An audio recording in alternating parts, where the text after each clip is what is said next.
estar con nosotros y vámonos de lleno a nuestra mesa de análisis. Por ello le doy la bienvenida a Alejandra Macías, investigadora del Centro de Investigación Económica y Presupuestaria. Gracias por estar con nosotros, Alejandra. Muchas gracias a ti, Alberto, y a tu audiencia por escucharnos en esta tarde. Y también le doy la bienvenida a José Ignacio Martínez Cortés, coordinador del Laboratorio de Análisis en Comercio, Economía y Negocios. Gracias, José Ignacio. Muchas gracias por la invitación.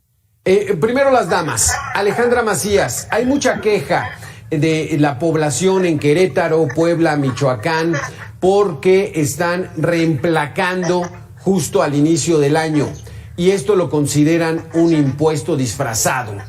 ¿Cuál es tu opinión?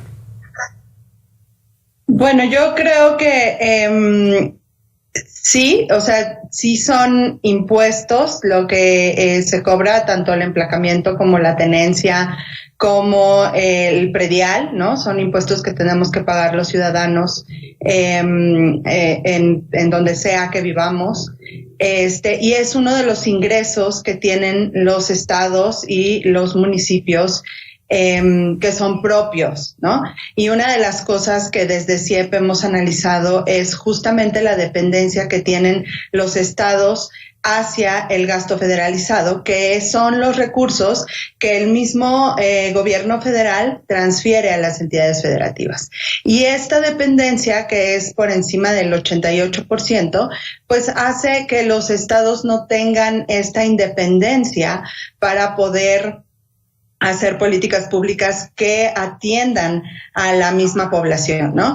Ahora, hay que dejar muy claro que esos nuevos ingresos tienen que ser transparentes y tienen que ser evidente a dónde se están destinando para que sea justo en beneficio de la población, ¿no? Pero sí son dentro de los instrumentos, digamos, que los estados tienen para poder contar con esta recaudación propia y recaudación local.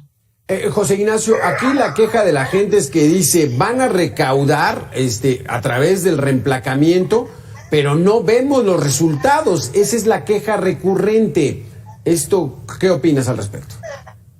Sí, sin duda ese es el principal descontento en general de la población, de los contribuyentes, en el sentido de que se aumenta cada año las recaudaciones, pero en materia de servicios públicos, ya sea municipales, estatales o federales, deja mucho que desear. Vemos calles totalmente oscuras, no hay baches en las avenidas, hay cráteres. Vemos banquetas totalmente rotas, a pesar de que se paga por ello el predial, que debería ser precisamente para eso, para tener calles bien iluminadas, calles bien pavimentadas, además de que se debe tener un servicio público de primera. Aquí, si nos vamos en torno a la elaboración del presupuesto base cero, se tiene que demostrar primero hacia dónde se va a invertir antes de solicitar el recurso. Ahora, por otro lado, los gastos que se realicen en infraestructura pública, esta infraestructura mínimo, esta inversión mínimo debe durar 10 años y no vemos que los servicios que ofrecen los 3 niveles de gobierno en materia, por ejemplo, de movilidad, pues haya, 1, excelentes servicios, y 2, el mantenimiento a los mismos, pues no dura 10 años. Por lo tanto, vemos que año con año hay recaudación, pero no vemos una mejora en los servicios públicos. Alejandra Macías, entonces ya nos explicabas, estos impuestos como el reemplacamiento los establece el gobierno estatal y él se queda con esos recursos y él dispone para, digamos, obra pública. ¿Así es? Sí. ¿Cuáles otros impuestos son con los que cuenta para paliar todas esas necesidades? Claro, pues son la tenencia, como lo comentaba, el predial, que es uno de los impuestos que menos se explota en realidad. También está el impuesto sobre la nómina, que es uno de los que aumentaron, me parece, en Querétaro. Entonces, son de esos pocos instrumentos que tienen las entidades federativas para recaudar sus propios ingresos. A nadie nos gusta en realidad pagar impuestos, pero tenemos que pensar en este término que se llama moral tributaria, que es justo que sepamos a dónde se van nuestros, los recursos que pagamos y que se reflejen en esos buenos bienes y servicios públicos, cosa que no sucede ahora ni en la Federación ni en las entidades federativas. Pero, y es ¿dónde está establecido esta moral tributaria? ¿Dónde aparece? Bueno, en la ley, en la ley nos dicen que debe haber rendición de cuentas y transparencia, ¿no? Nos deben de decir a nosotros los ciudadanos en qué estamos gastando. Por eso hay un presupuesto federal que se publica todos los septiembres y también cada entidad federativa tiene un presupuesto que dice hacia dónde se va. Pero no solamente eso, sino después tienes que hacer seguimiento de cómo se está gastando. Una cosa es cómo lo planeas y otra cosa es cómo lo ejerces. Y aquí voy a aprovechar porque desde CIEP nosotros intentamos generar esta información pues más digerida para que todos los ciudadanos entendamos de qué trata y hacia dónde van nuestro dinero y en ese sentido podamos hacer esas demandas ciudadanas, participación ciudadana, ¿no? Que tanto se necesita para que el mismo gobierno rinda cuentas hacia nosotros. José Ignacio, ¿podemos hablar de algunos estados en particular que estén realizando bien esta práctica de la moral tributaria? Hay algunos estados donde hay transparencia sobre estos gastos. Uno que sobresale, por ejemplo, es Tlaxcala, ¿no? Que tiene una transparencia en torno hacia dónde se canalizan los recursos tributarios estatales, ¿no? Y aquí mes con mes, en torno a la Federación, la Secretaría de Hacienda informa a la Cámara de Diputados cuál es el estado que guardan las finanzas en materia de el gasto programado. Y esto aquí se demuestra con relación a cómo va el ejercicio de ese gasto programado. Pero una cosa es el informe y otra cosa es lo que realmente se refleja. Si vemos carreteras federales, carreteras estatales o calles municipales, pues reitero, los servicios públicos deja mucho que desear. Lo que sí vemos, por ejemplo, ahora que entraron en funciones presidentes municipales o presidentas municipales, gobernadores nuevos, vemos, por ejemplo, que lo primero que hacen es cambiar los logos, los colores de la administración pública, ya sea estatal o municipal, y también vemos que adquieren autos nuevos, que remodelan oficinas, y realmente para eso no son los impuestos, no son para comprar camionetas nuevas, no son para comprar equipos de telecomunicaciones nuevos, sino que ese ejercicio, ese dinero público debe ser en beneficio de la ciudadanía y no para tener intereses políticos en torno a los nuevos gobiernos municipales o estatales.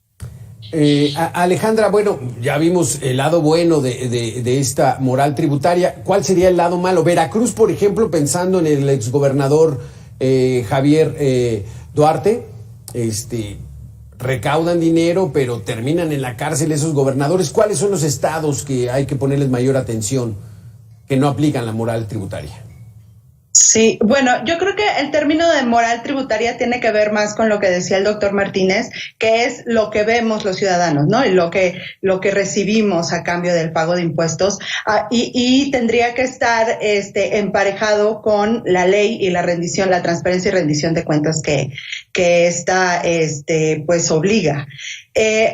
Yo creo que hay estados que sí tienen más avances en esta cuestión de rendición de cuentas que otros.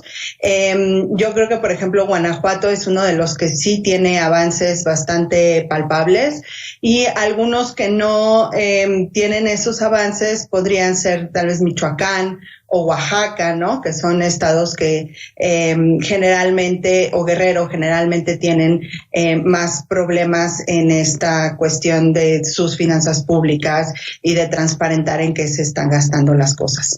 Entonces, yo sí invitaría a esta parte más ciudadana, ¿no?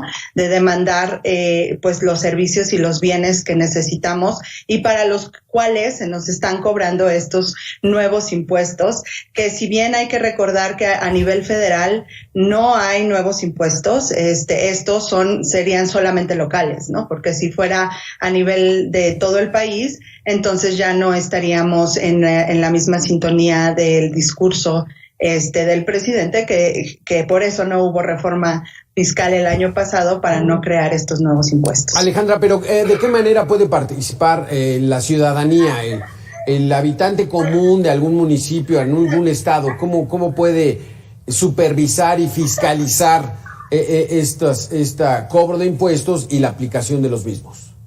Claro que sí, mira, hay prácticas de transparencia que empiezan desde la Secretaría de Hacienda con transparencia presupuestaria y que tendríamos o podríamos estar solicitando esa información en cada uno de nuestros gobiernos locales o municipales, ¿no? Eso es por un lado. Por otro lado, pues nosotros elegimos a nuestros representantes de distrito, a nuestros diputados, a nuestros senadores. Entonces, tener esta práctica de contactarlos, porque finalmente son servidores públicos a los que nosotros elegimos, entonces contactarlos, ¿no? Vía correo, vía telefónica y hacer evidentes las demandas ciudadanas.